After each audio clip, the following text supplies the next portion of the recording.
Welcome to Ridhima kitchen. வாங்க நம்ம வீட்டு ஸ்டைலில் ஒரு கேரட் ஊறுகாய் பார்க்கலாம். கல் வச்சு அதில் ஒரு ஸ்பூன் எண்ணெய் ஊற்றிருக்கிறேன். கடுகு போட்டு போகிறேன். உளுந்து இந்த ஸ்பூனில் 2 ஸ்பூன் போட்டு போகிறேன்.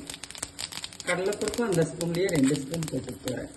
பின்ன ஒரு கொத்து கருவேப்பிலை 3 பச்சை மிளகா பொடியாக கட் பண்ணி வச்சுருக்கேன், அதுவும் போட்டு போகிறேன்.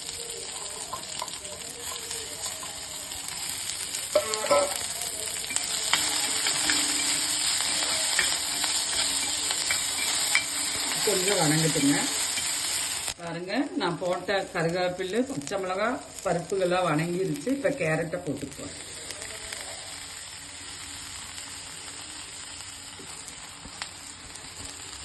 பாருங்க, தேவையான அளவு சால்ட்டு போட்டுட்டு போகிறேன். இதில் இவ்வளவு தேங்காய் போட்டு போகிறேன். தேங்காய் அவங்கவுங்க விருப்பம் தான், எவ்வளோ வேணாலும் போட்டுக்கலாம். நான் கம்மியாக தான் போடுறேன். ஒரு 1.5 ஸ்பூன் தேங்காய் போட்டு போகிறேன். லெமன் 1/2 மூடி லெமன் புழிஞ்சிட்டு போகிறேன்.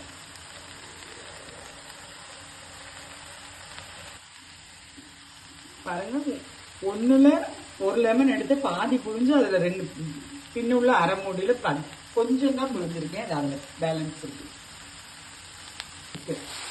2வது சுற்றுக்கு நீங்கள் அடுப்பு ஆஃப் பண்ணிடுங்க. இது இரும்புக்கல்ல ஆனதுனால இதில் இருக்கிற சூடே போதுமான அளவு இருக்கு. அந்த உப்பு, இந்த லெமனோட ஜூஸு எல்லாம் கலந்து வர்ற போல பெரட்டி விட்டுக்குங்க. எல்லா பக்கம் உப்பும் லெமனோட ஜூஸும் கலந்து வர்ற போல பெரட்டி விட்டுக்குங்க.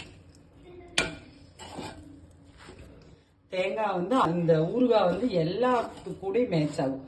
சப்பாத்தி கூட, பரோட்டா கூட, பின்ன சைடிஷ் ஆகும். எல்லா சைடிஷுக்கும் சைடிஷாக இது வச்சு சாப்பிடலாம். பிரியாணி கூட, வெரைட்டி ரைஸுக்கு கூட எல்லாம் இது வச்சு சாப்பிடலாம்.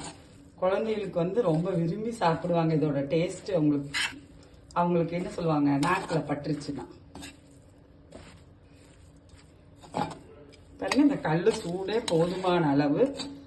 நான் போட்டிருக்கிற உப்பு கரெக்டாக அவங்கவுங்களுக்கு உப்பு வேணும். இந்த டைமில் டேஸ்ட் பார்த்துட்டு போட்டுக்கணும்.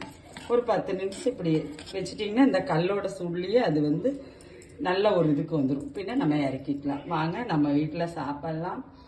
நன்றி, வணக்கம்.